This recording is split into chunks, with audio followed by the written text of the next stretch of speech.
Hey, welcome back to the historic Hotel Orloff. It's a beautiful day here in the comic book rock and roll subculture neighborhood. We're not going to call it comic book community because that just sounds too communistic. And it's a wonderful Tuesday, June 13th, 2023, and you wonder, well, why, Dr. Orloff, do you call it a beautiful day when they're going to be, when Donald Trump's going to have to submit to having himself mugshotted today and being arrested and all that? Because what I see is that Trump is up 60 points and that they seem very desperate. And they're accusing Trump of doing things that they have all done 1,000 times worse. And so I think it's actually good. All I see are people out there with signs all for Trump. But I don't know, maybe there's people that are against Trump or think it's just the end for Trump. It could be. But it's a good day, Tuesday the 13th. Get some stuff done here in the comic book vault. Another good thing, something actually really amazing has happened that it may not seem amazing to you, but it's amazing to me. And it's not quite well. It's pretty major news if you're into the stuff I'm into, and that's that they've released a Munsters soundtrack, not to that terrible movie that came out last summer, but to the actual real TV show. The music of Jack Marshall has actually been released on CD by a company called, I think, La La Land Records. It's a 2 CD set, and it's the first disc is all the Munsters music from both seasons, and then on the other disc is his music from, I think, Wagon Train and the Rifleman, which is great too. So I saw that.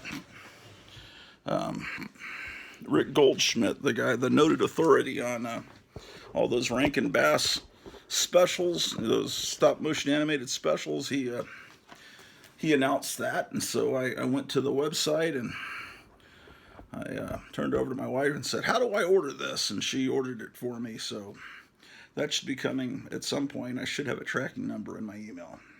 So a Munsters soundtrack has been released. That is great. Trump is doing great in the polls. So, and he's going to be, after they arrest him in Miami, he's going up to New Jersey and he's going to be speaking at one of his golf courses. So that should be an amazing speech. So I'll be tuned into that.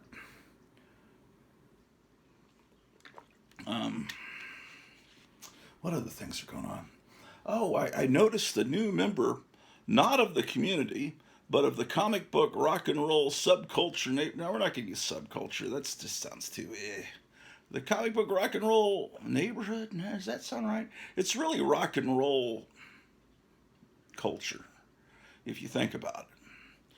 Comic books are part of a bigger umbrella of things that were considered forbidden and to kids.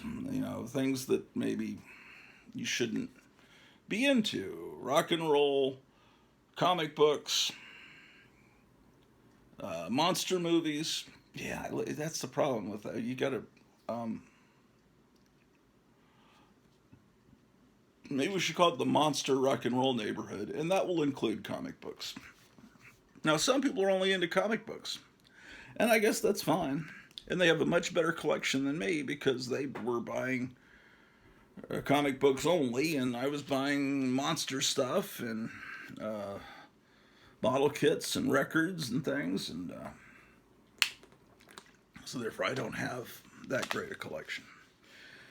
So, oh, there's I think he started relatively recently here on YouTube, last few months, as far as I can tell. And I've noticed him around in different chats underneath really cool videos, and I see he's a good friend of Lead Paint, who's an amazing guy. And he's got a really cool channel, and there's a lot of personality there, and his collection's cool. And what you know, he shows stuff that normal people could actually afford. He doesn't show, well, this is a comic I just paid $7,000 for and it's slabbed.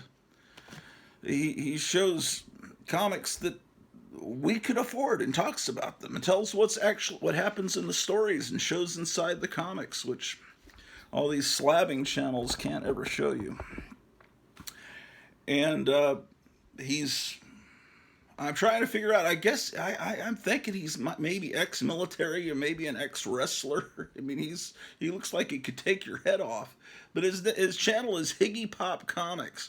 It's great. Every he's got his own really cool personality and shtick in the channel. He comes down the stairs into his comic book garage, and he rings a bell like he's going into the ring right as he's coming down the stairs, and then it's on. He shows cool comics. The whole time he's standing, which I've done that before when my back was really hurting. I did my whole show standing. It's actually real energetic and fun. And Higgy Pop. It's like Iggy Pop, except there's an H at the beginning of it. And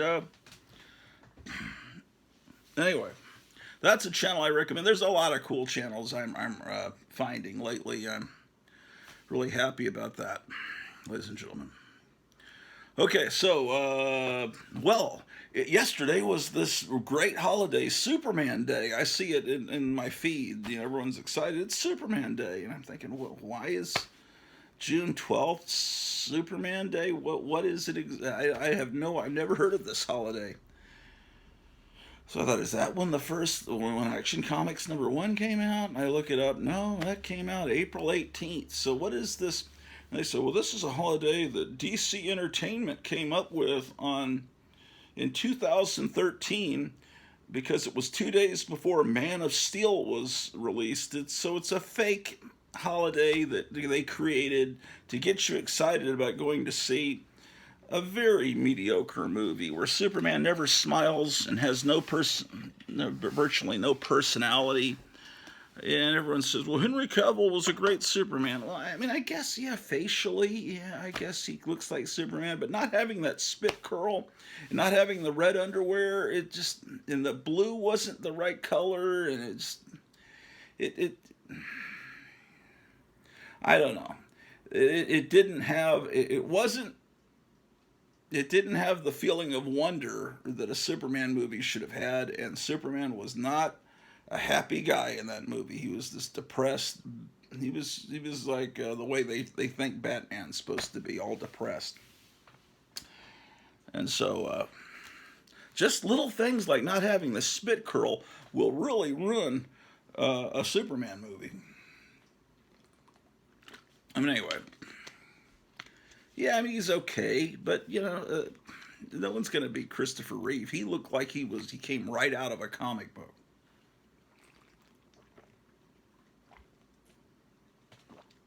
Anyway. So, let's look at some comic books, shall we? Which will we look at?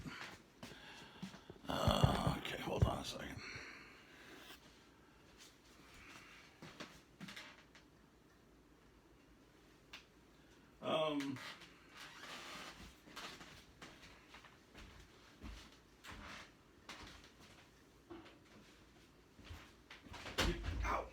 I create this.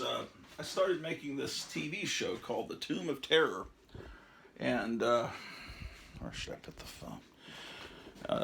And it's very much in the vein of The Hypnotic Eye, a TV show, the Dallas Public Access show from the '90s that I used to work on. Anyway, it's called The Tomb of Terror, ladies and gentlemen, and I've made 25 episodes. Yesterday, I got an order.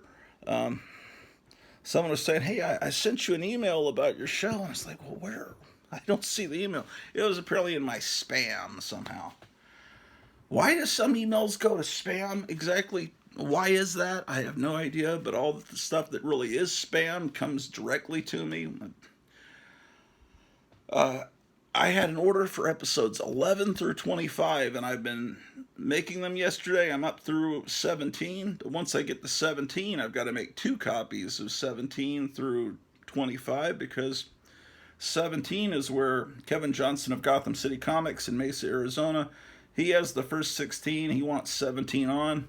So I'm going to have a. So I just made 2 copies of 17, and now I got to work on 18. But I'm running out of blank discs, so we ordered some from Amazon. They should be here Thursday, so there'll be a 2-day delay in getting those finished. So just I've got to get, and I also ordered some more blank shells to put the discs in. So that's a story on that. But people are saying some great things about the show. He had the gentleman that ordered 11 through 25. He said, "I've already got the first 10," and he said they really make me happy, and you're really doing something great to make just, and that's the thing is, if you can entertain people and make people feel good during these apocalyptic times, I think that's a great compliment. That's what I want to do. Okay, I'm putting this box away that doesn't need to be out. This statue is downstairs. Where would be a good place to put this box? Oh, wait a second. Oh, this is a cool thing. Teaches you how to speak Spanish. What is this thing? This is 4 children's card games.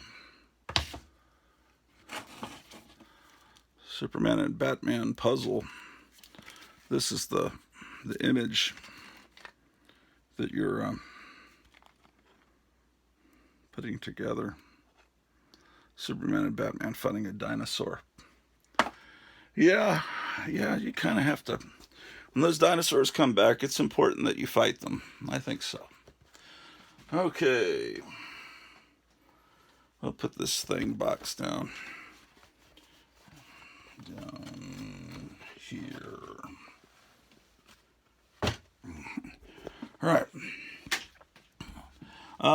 So I was thinking, I should show some Superman books, and I realized, that's not even a real holiday. That's a corporate holiday. But in even some of the holidays we revere as sacred are fake corporate holidays. Unfortunately, I hate to tell you, but I've always been into old-time radio, listening to, even though I grew up in the 70s, my parents were part of that generation where they listened to the radio before television was invented, and, well, it had been invented, but, television would have been in people's homes in the early 40s, but World War II happened, so it was delayed until, after the war, late 40s and early 50s, when people really started getting TVs. But, what was I going to say? Old-time radio. So I listened to all these old-time radio broadcasts on record and tape during the 70s. And you hear Hallmark is like advertising, on, I don't know what show, The Whistler, The Mysterious Traveler, I don't think they sponsored The Shadow. That was Blue Coal. Anyway, Hallmark would be an advertiser sometimes, and they'd say, Sunday is a new day, a new holiday, Mother's Day. And then they came up with Father's Day after that. So these were manufactured holidays, I don't know if they're technically holidays, but manufactured days created by the card companies so that you would go and buy cards and boost their sales, boost their revenue. So, but, it's still a wonderful thing to, get flowers or cards or whatever for your mom and dad. My mom and dad have passed away, but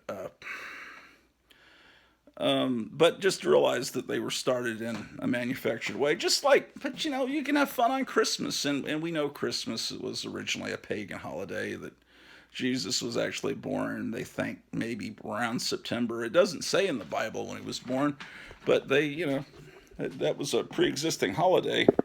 So when they were converting the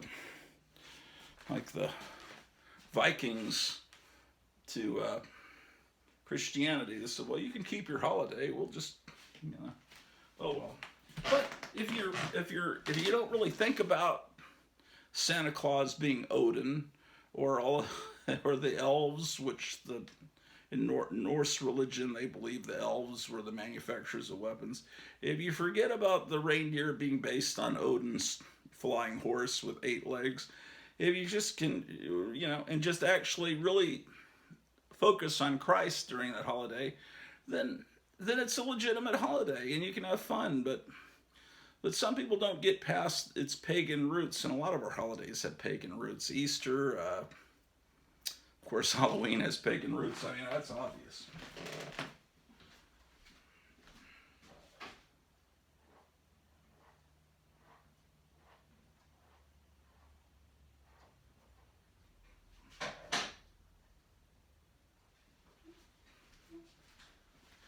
Sorry, I just got out of the shower and I was, yeeks. All right, so what's the point of showing Superman comics when it's a fake holiday? Um, I've had some people asking me about Creepy and Eerie. Maybe I should show those. The Creepy box should still be out. There it is. Actually, I think there's more than one Creepy box. But where is the Creepy and Eerie? I mean, the Eerie and the Spirit. I think it's in here. Let's take a look. Because someone was asking me about Creepy and Eerie. There it is. And which one I think is better. And I said, this is a person that is, I found out about this person through Meyer Greenblatt, and he has a great channel and he was getting into Creepy and Eerie, and he was asking me questions about them, and I said, well, they started kind of the same, but there's differences. Let me move this box. Oh, and this is not good, man, because I've been having trouble with my back the last couple of days. Yesterday I was in a lot of pain. Got to work out more. Hey, my wife wanted to watch this movie. She's been wanting to watch it for a while, and we finally watched it yesterday. And it's a movie from 1944 with Rita Hayworth and Gene Kelly. It's called Cover Girl. And I'd never seen it. It's in beautiful Technicolor. I mean, I looked at the opening credits. The colors were so beautiful and vibrant. I was thinking to myself, those credits look like they were drawn by Richard Corbin. They're so beautiful. I couldn't say that to my wife because she would think I'm out of my mind. She doesn't know who Richard Corbin is. Most normal people don't know who that is. But you guys understand what I mean when I say Richard Corbin, right? Yes, of course you do. That's the ultimate compliment. But anyway, I didn't know, and this is almost 10 years before Singing in the Rain. I've always loved Gene Kelly, and what I didn't know is that the song Long Ago and Far Away, which is a real, a World War II chestnut song that everybody recorded, it's from that movie, and then everybody recorded it afterwards. It was a huge hit, but it's actually from that movie. And it almost won an Academy Award, but it got beat out by Swinging on a Star. Okay, so here's my box of Eerie. What is this? Let's look at Creepy and Eerie. Okay, so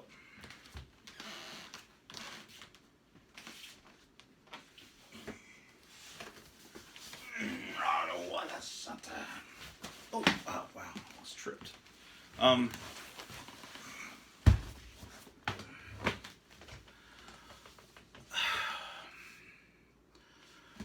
Creepy and Eerie were from Warren Publications. I think Creepy started in 1964, right?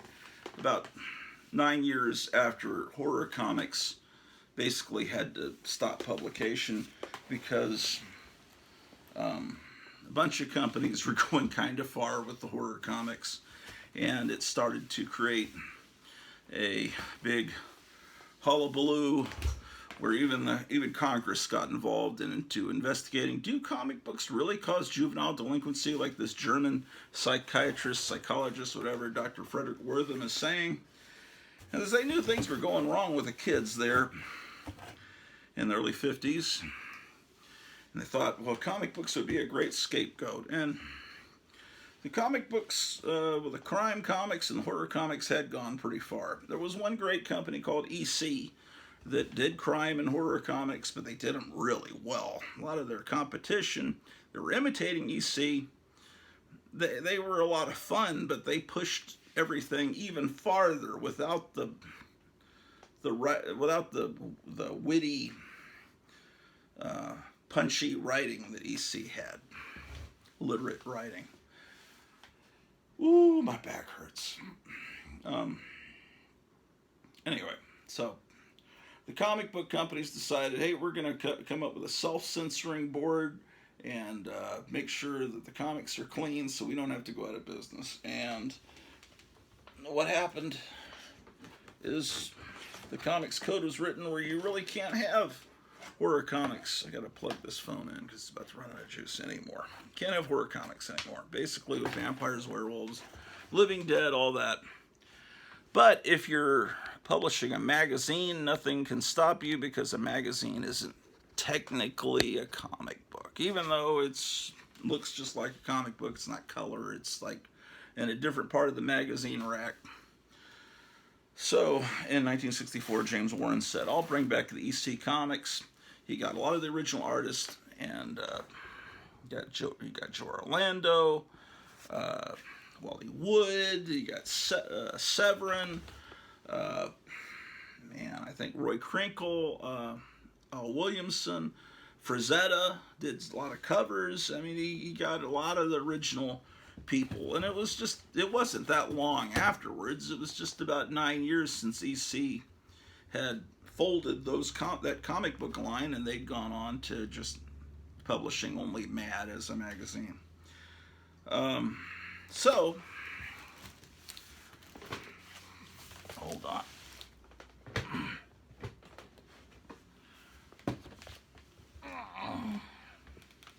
So Creepy started first, and then Eerie followed. I showed you these the other day. Show them to you again. This is Creepy number 1. Got a Jack Davis cover. Jack Davis was one of the EC artists.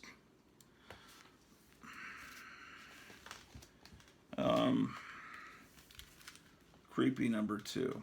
Now he's got a Frazetta cover, another one of the great EC artists. He had Frazetta doing a lot of paintings in these early issues. I can't even imagine what it must have been like to be a kid and see these magazines on the newsstand. That was number 5. You can get reprints of these. They're hardbound books of these. Here's Creepy number 7 with this great cover of a werewolf fighting a vampire.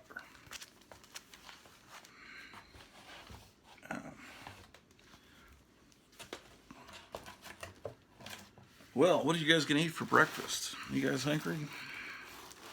It's a beautiful day in the monster rock and roll comic book neighborhood. The monster rock and roll comic book neighborhood. It sounds so much better than Community. I sound like some crazy John Bircher saying, I don't want to say Community, that sounds too much like commune, that sounds too much like communist. But, at this point, Eerie has come out, and we're only up to Creepy number 8. The sales must have been so good they decided to do another issue, another magazine. They're already on the second issue of Eerie. Actually, the first issue of Eerie didn't exist. It was done as an ash can, a little pamphlet just to copyright the name Eerie. They only put out a few copies of a little kind of mimeographed, or it was better than mimeographed. Um, I think that's what happened. So that's really the first issue that hit newsstands, number two. And Uncle Creepy saying, "This is too much. First he uses my artists and writers, now he's advertising on the back of my book. Before you know it, people will think Eerie is as good as Creepy." Of course, they aren't his artists and writers. He stole them from EC. Then Cousin Eerie says, "Eerie is not as good as Creepy. It's even better.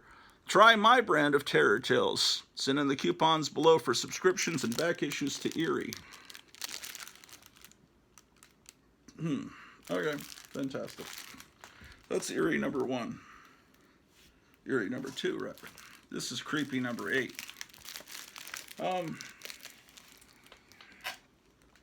Seems like I was talking about something else.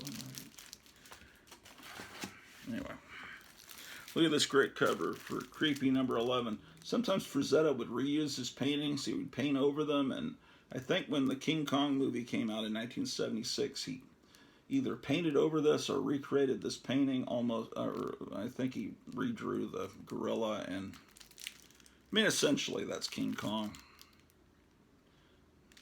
I mean, he's got these kind of long strands of hair, which are very interesting to add to King Kong.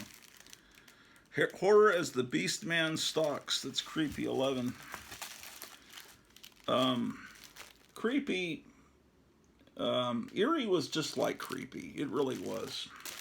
For a while. Until maybe the early 70s, they started introducing these heroes, or what you call them, anti-heroes. Like, they were monsters. Like, you had the Mummy, and you had a Conan the Barbarian type guy called Dax the Warrior that I think may have just come from a European source.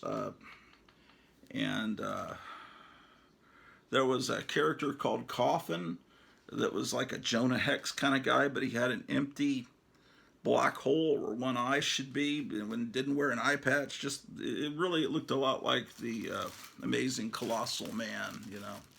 And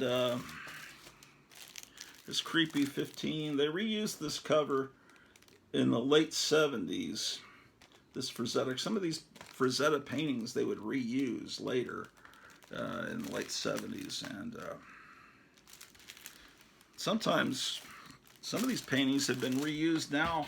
There's a new company that's trying to recreate the feeling of reading these old magazines, and it's not called Warren, it's called Warrant. And they do a magazine that's like Creepy called Shudder. And there's another magazine that I'll have to show you. I don't know if I'll have time today, but I can show you in the next episode, called Vampirella, that was also a horror anthology book. Okay. Here's Creepy 18. Oh, that light isn't as good there. I'm trying not to have this, gosh darn. Some of these magazines really need backing boards. But someday I'll get magazine backing board. I've got to get a lot of supplies for my collection.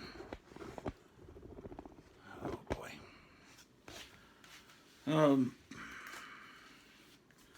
Creepy 18. That's another thing Higgy Pop does on his channel. He walks around with his camera like I do, and then he'll set it down someplace, and then he'll fiddle with it until it's still. And I like that. I like to see people move around. I like to see, visually see the surroundings. And some people just set it down, and you only get that one shot, and you want to say, I want to see everything. I see that wall. I want to see the other 3 walls. But sometimes, the other 3 walls, you don't want to see them because it's just a mess or something. Or sometimes there's a reason why they only show you one angle. Here's Creepy 24. This one doesn't have a backing board, so I can show you this. They played up this rivalry between Cousin Eerie and Uncle Creepy, and they did that in the EC comics too. The EC horror host, the old witch, the crypt keeper, and the vault. Wasn't the vault keeper, the crypt keeper? It wasn't the Vault Keeper. It was the Vault. Man, I don't know. Crypt Keeper, Old Witch, and the Vault Keeper. Um, we're into 1970 now. There's old Barnabas Collins. It's hard to believe that he was a heartthrob. That actor who was probably in his 40s, Jonathan Frid, was on the cover of Tiger Beat, next to Bobby Sherman and everybody.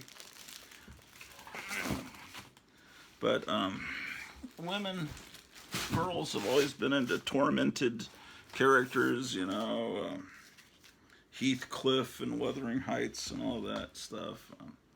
Here's creepy number 32. How about that? Okay, let's start looking at some of these Eerie's. Oh, some of these are not bagged and boarded yet. That is a very terrible thing. One second.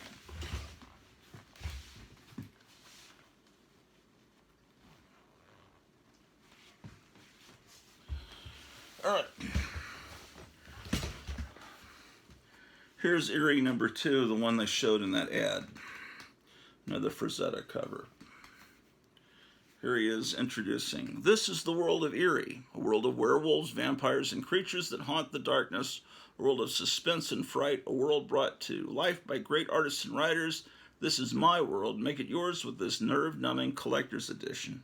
So Eerie number 2 was effectively Eerie number 1, because, you know, unless you're one of these people that has millions of dollars to buy your comic. I mean, not that it would cost you millions of dollars to get the Eerie number 1 ash can, but it's up there. It's pricey. It's probably over $1,000.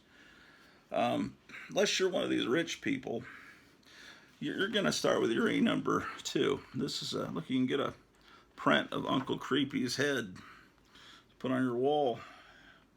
Make your parents worried. The cool thing about Eerie, about all these Warren books, Famous Monsters being the most famous one, is you have all these ads in the back. Look at these.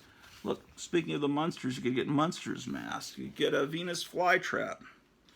Your own monster fly. Everything. The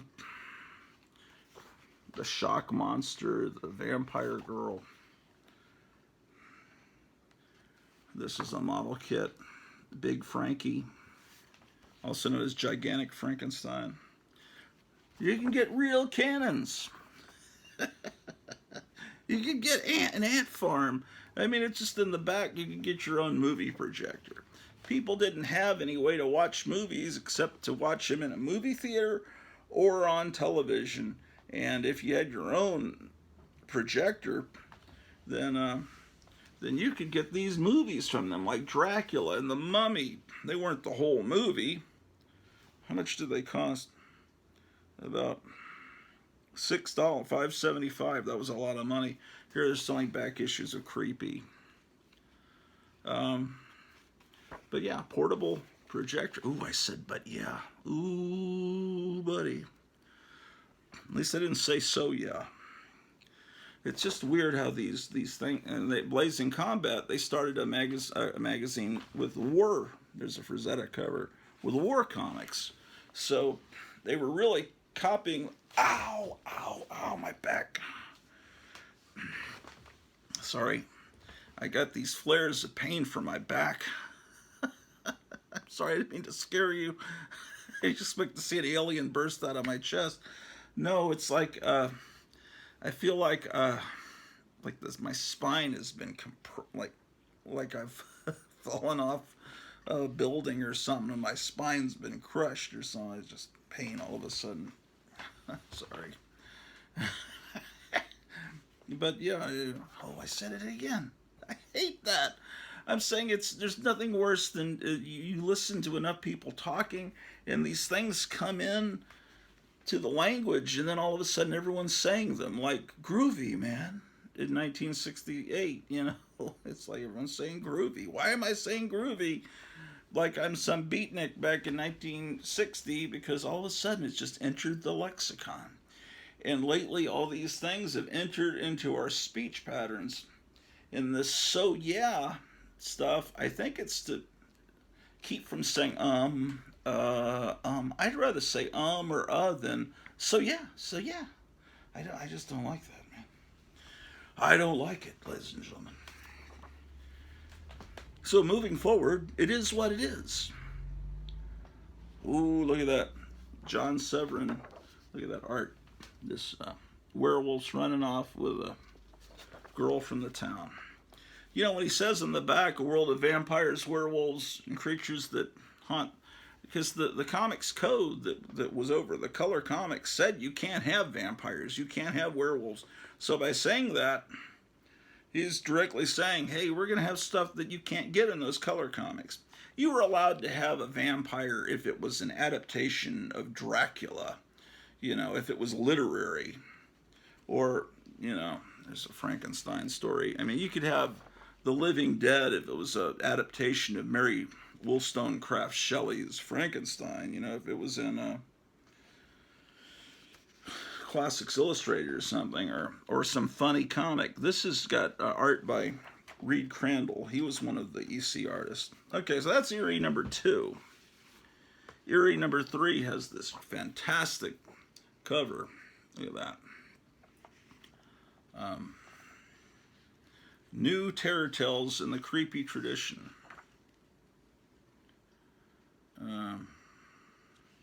So he's thanking you for coming back for the next issue. Yeah, you've got Gene Colan. Oh, I've never seen him called Eugene Colan. Eugene. I had an uncle, Eugene. Reed Crandall, Steve Ditko's in here, Frank Frazetta, Gray Morrow, Joe Orlando, John Severin, Angela Torres, Alex Toth, Al Williamson. You know, it's like I've always pronounced it Alex Toth my whole life. And I figure it must be really Alex Toth. So I'm starting to pronounce it that way. But there was another name like that. What was the other name that, man, there's another name. Who was it? It'll come to me in a second. There's a name I've been, Kelly Freas, an artist I've loved since I was like in 3rd grade, right? Did a lot of science fiction paperbacks and also and pulps and Mad magazine covers. I always pronounced it Kelly Freas. And then at some point I realized I must be pronouncing that wrong. That must be a Spanish kind of name. I bet it's pronounced Frias. So I started saying Frias on I started trying to sound, I probably pronounced it wrong. I've never heard anyone pronounce it before. So I said Kelly Frias. I've been saying that sometimes on these episodes. No one's corrected me. And then I hear Metarog talking, and Metarog knows a lot more about a lot of things than I do. And he's saying Kelly Freas, and I'm thinking, I was right all along. What are you doing, Drew? What mischief are you getting into now? What do you miss? Oh. She found a empty bottle of water that I was drinking at the beginning of the episode and decided to behead it. Right, Drew? Drew, I don't think I fed you breakfast, did I? Okay, I think I'll show you one more. I gotta go feed her breakfast. I'll come right back though. Eerie. Oh, let me show you. You know, I just showed you this Eerie number 3, right?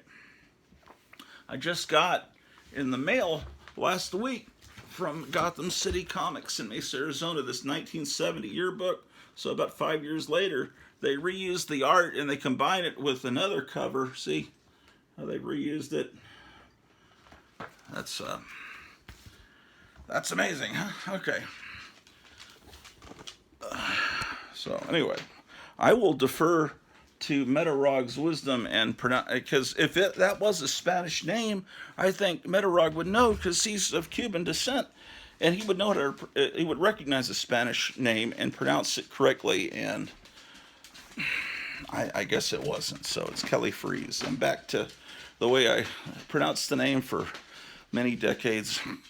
I'm going to put you guys down because if I take you down to feed her, my wife's sleeping down there, and I don't want to capture her snoring or get her upset with me.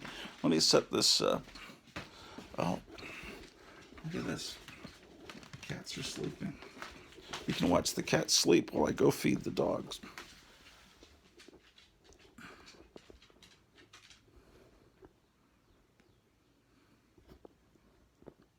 All right. Okay, Drew, let's go eat.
Okay.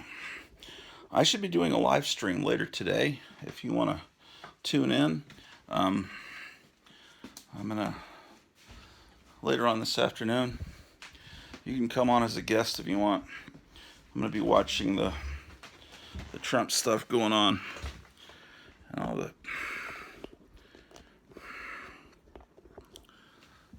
the danger is if some Biden people or people that work for Biden put on some red caps and show up in Miami and start doing bad things, and then they blame it on the Trump people. That is always something that is always possible. That's certainly happened before, although we're not probably supposed to talk about that, right? Okay, well, I was telling you about what Eerie did, and they started having these continuing characters like Coffin and the Mummy, and I don't know. They had some other guy that was like. Anyway, so Eerie changed at a certain point in the early 70s into having, it was like continue, the stories would continue. There were serials that would continue from each magazine, each issue to the next. So, Eerie, unless you'd been following Eerie, it was kind of hard to pick up. It was like you getting in the middle of a soap opera and you have to figure out who everyone is.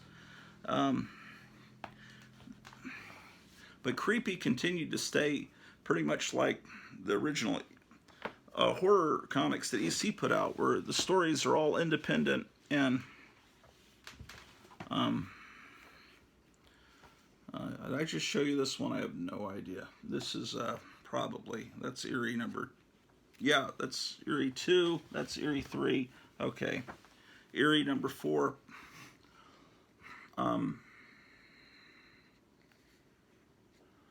So,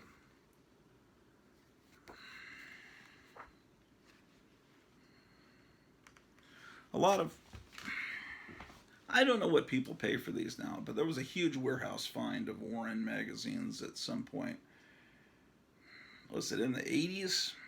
That's why you have so many copies out there that look like they've never been read. Because I remember being at conventions and seeing stacks of these magazines. They were the ones that I guess hadn't sold. or maybe they were the ones that were in the Warren. The Captain Company was the name of the. See, they had these ads where you could order back issues, so they must have had them stacked up in the Captain Company, which is the company that ran all the all that back, all the ads in the back were all for. They weren't for other companies advertising. All the ads were for Warren's own company called Captain Company. Eerie. There's a biography of James Warren that I want to get. It's kind of pricey. You can't get the hardcovers, impossible to afford now, but look at this Steve Ditko art with this wash. I don't know. Some people say I don't want to buy magazines because that would be just another rabbit hole to go down to, and they're not really comic books. It sure looks like a comic book to me, but I don't know.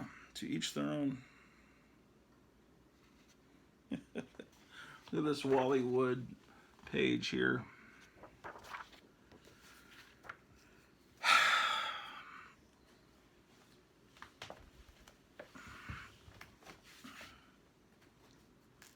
But it started making Eerie a little hard to follow because every story in it was some continuing character.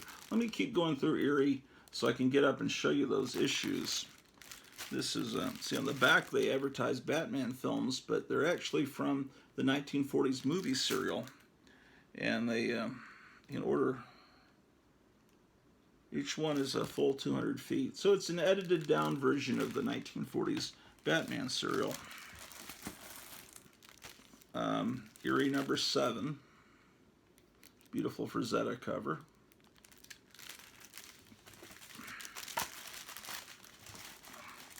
Eerie number 10 with a date stamp of May 10th.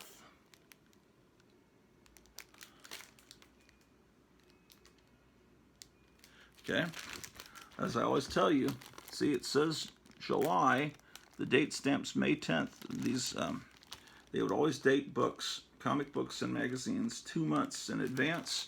So it comes out in May, it's dated July, and then they'll pull it off the stands in July. So the books that were always, or they probably pull it off the stands when the next issue comes out. But anyway, the books were always 2 months, dated 2 months in advance. Just the way the publishing world did it.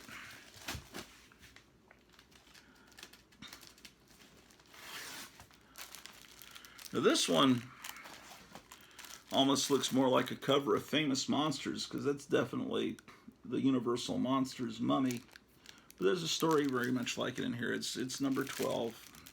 These cool records on the back had Wally Wood art. They were still available. No, not all of them. Not the King Kong one.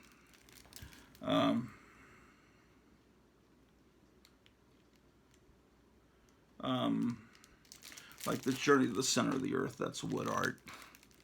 Yeah, most of those are. This Superman record is from Leo Records from MGM, and this Flash Gordon record, they actually got Buster Crabbe to come back and do the voice for Flash Gordon in that. You can hear those records on YouTube if you look around hard enough. What's wrong with this? Someone's got to stick some. This is from April '68. Oh, it says there's writing on the front cover. I don't see the writing on the front cover. They got better eyes than I do. There's a little sticker that says writing on front cover. I got this from, I remember I got this at the beginning of the pandemic. My wife ordered some books for me. We were stuck in the house, you know, and remember those wonderful days. They started a magazine called Monster World. That later, it was a separate magazine from Famous Monsters, and they later just absorbed it into the run of Famous Monsters, into their numbering.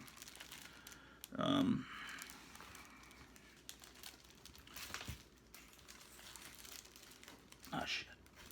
I mean, shoot. Sorry about that. Okay, here's number 16.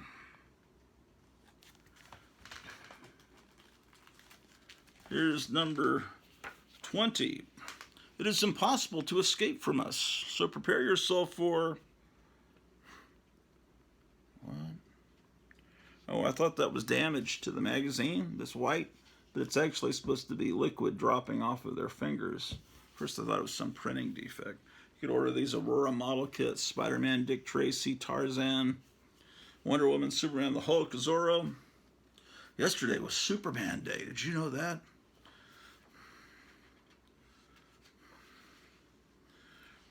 Let's see. Oh, and here at the top, they're selling paperbacks that came out in the 60s that reprint the original EC art, Vault of Horror, Tales from the Crypt, Tales from the Incredible, reprinted from their science fiction magazines. And, and then that's just a Ray Bradbury novel. But it's there because some of the Ray Bradbury stories were adapted for EC, and also they just needed to put something else because they didn't want to just have blank space there. But yeah, paperbacks illustrated on the old comic tradition. They mean in the old. Anyway, see, send to Captain Company. I'm sure if I read James Warren's biography, or I've got some other books about James Warren downstairs, it'll probably explain why it's called Captain Company. Maybe James Warren was a captain during World War II. That might make sense. So you got the Black Beauty car from the Green Hornet. I would always, you know why? I always, it's weird. I always open magazines from the back. So I thought maybe in a past life I was Japanese. You know, they start at the back of books in magazines. But I think it's because when I was a little kid, when I would look in these monster magazines, I would always flip from the back first because you had all these ads for like the Aurora model kits. I think that may be why when anytime I read, I'm right-handed, right? So this is how I read. I always cup my hand under the magazine and I read it like this. Some people will read like this and then they'll create stress points that look horrible, you know, and they sometimes break into the color. But this is how I always read a magazine. You know, I'll read it like this is, and I never damage magazines, never intentionally. There's some great Severin art.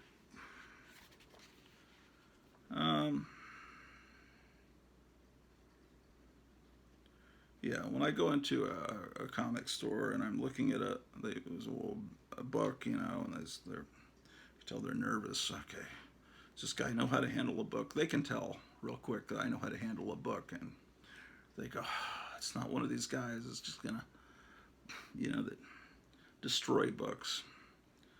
Here's a Edgar Allan Poe adaptation, The Fall of the House of Usher. So this is very educational. It has a legitimate educational purpose, right?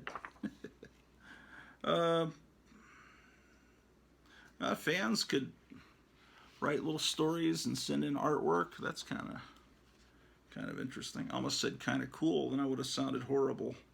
I don't like saying kind of, I don't want to even get into it. Okay, so that's 16, 20, 21. What is it?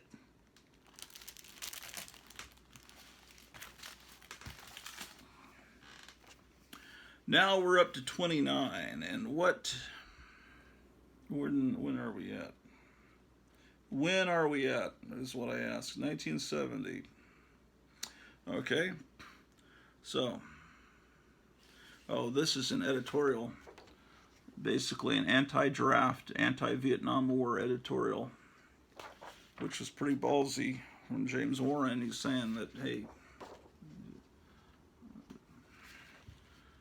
you know, some people consider that un-American, but the Vietnam War was a pretty messed up thing. The more I look at this Tom Sutton art,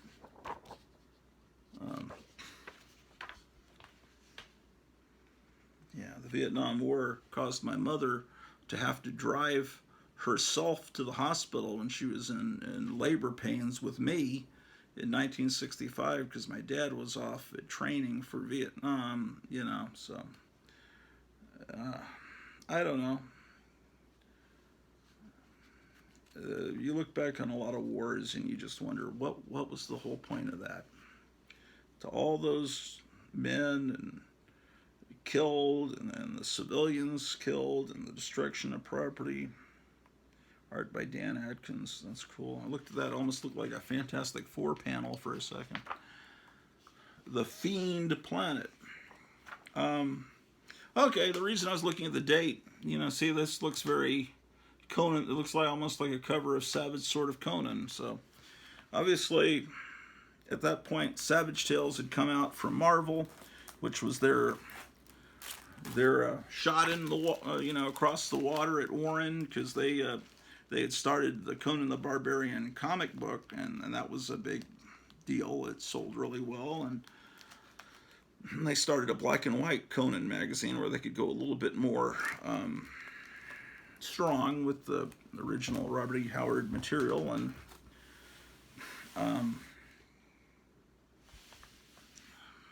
so more. There started to be more sword and sorcery in these magazines as a result of the success of the sword and sorcery at Marvel. Interesting. Very interesting. This is a cover I've always liked because I've always loved Richard Corbin. Look at this great painting. And that's a violent superhero story. What? A superhero in Eerie? What manner of madness is this? Well, he's a super violent. Of course, later that would become a thing in real comics where the heroes kill people. But at that point, it was just like a parody. Okay, here's Eerie 33. We're in May of 71. And then we move to 34, where it looks just like it could be the cover of Savage Tales or Savage Sword of Conan. It's sword and sorcery in Eerie. And that's fine, because that's a type of horror. Man, look at this face, man. Does that look like someone that would vote for Joe Biden? Absolutely. Joe Biden's... Oh, I've got 2 copies of that issue. Because I would go to Duncanville Books, especially right after the pandemic. They had a ton, they spent the couple of months when the government forced all the stores to close, so you'd have to shop at Amazon or Walmart or the stores that the government approved that to be open, so they could make billions of dollars, so they could start closing all the mom and pop businesses as part of their Marxist takeover. And anyway, when I would go to Duncanville Books outside of Dallas during that pandemic, they spent that time to go through their warehouse, whatever, and pull out all these magazines and price them and get them on the racks. So when the pandemic was over, all of a sudden there were all these Warren magazines and they were all in the $5 bin. So I didn't even question, do I already have that issue or not? I thought, no, at that price, that's less money than a new magazine cost on comic book day. So I'd pick up. This is 35. Again, that looks like a sword and sorcery kind of cover. And I bought a lot of, so that might be why I have duplicates of certain issues. 36. Now we're starting to get into the magazines that I remember seeing on the newsstand when we lived in Hampton, Virginia in 2nd grade. That would have been the 72-73 school year. These are the Aurora model kits that they had of torture chambers. And people got upset about them making torture and model kits, and they stopped making them. And then not long after that, they sold the company off to Nabisco. I don't know why a cookie cracker company wanted to buy a model kit company, but yeah, I remember seeing this issue on the stands when we lived in Hampton, Virginia, and really coveting it. And it's like, wow, imagine being in 2nd grade and seeing that on the cover of the magazine. And then, I would bring the magazine up to my mother, can I buy this? And she would flip through it and see if it looked appropriate. And then she'd probably see something like that and think, absolutely not. Don't ever show me that magazine again. And of course, I would bring it back to her, the next issue, the next month. And sometimes she'd let me buy some of these magazines. I don't know why. Sometimes she would let me, and sometimes she wouldn't. See, this is very European-looking art. And this is probably San Julian. Or who is this? Who is this? How dare you? Where is it? No, Esteban Maroto. Yes, of course. Well, sometimes it was European art from Spain, and sometimes it was Spanish names, but it was actually from the Philippines. Because I used to pronounce it Esteban Maroto, but then I think in high school Spanish class, there was a kid named Steven, and they pronounced it Esteban. And I'm probably wrong. I'm probably wrong. I don't know. I pronounced it Esteban Maroto for decades. And then I tried to correct myself and pronounce the names correctly. And whether I'm correct or not, I don't know. Some of these names, for decades and decades, I was the only person I knew that knew these magazines and comics that read these artists. I didn't communicate with anyone else that was into that. Until the mid 80s, I met a few people that were real, but they were more into movies and collecting soundtracks and movie posters. They recognized these magazines as great, but whether they'd know how to pronounce the names any better than me, I don't know. The cover here is by Ken Kelly. He passed away, I think, last summer. He also did the cover for Love Gun. You remember the Love Gun Kiss album cover? Looked very much like a Warren cover. And then also for Destroyer, I think he did that one too. Yeah, I'm pretty sure. Ken Kelly. So, of course, a lot of people that are into rock and roll are also into these magazines. So, this is where you'll have crossover of two cultures. You'll have, really, it's more people into that. Most of the people that are into Deadpool and Venom aren't going to have any interest in these magazines. It's really more the people that are into, the Cramps and the Misfits and into horror rock. This is one of the great covers. This one is by Sam Julian. I have a poster of that image. See, by this point, that's how many issues of Eerie there were out there, and you could get back issues. Some of them are, issue 2 is $4, issue 3 is $2.50. That was a lot of money back then. There's back issues of Creepy. Let's see what the earliest issue you can get is. Actually, I can't read that small print. Oh, my magnifying glass. $4 for issue 1. Man, that seems like nothing now, but it was a lot then. I almost look like Howard Stern or Gene Simmons there for a second. I'm hearing a cat. But around 1970, the Comics Code relaxed, and then the main comic book companies were allowed to have rotting corpses and vampires and werewolves in the color comics. So there was more competition to these magazines. And then they had upped their ante by including a little more PG-13 to R-rated kind of material in these magazines. A little bit more, of course, PG-13 didn't exist then. PG-13 was created after the summer of '84 when Indiana Jones and the Temple of Doom came out and Gremlins came out, and both of those movies had gore in them that kind of shocked parents. Oh, Poltergeist also. Well, that was another one. So they came up with a new rating in between PG and R called PG-13. And now just about every movie that comes out is PG-13 because kids don't want to see a PG movie because they think it's for kids, and I don't think anybody makes G-rated movies anymore. This magazine I remember seeing all over the place because we were moving from moving from Hampton, Virginia to San Antonio at this time. Let's see what it's dated. February 73. February 73. Okay. Maybe I'm wrong. February 73. Okay. Okay, I could be wrong. Maybe I'm thinking another one. February 73, I'd still have been in second grade. We wouldn't have been moving. Anyway, this is another cover that looks very sword and sorcery like.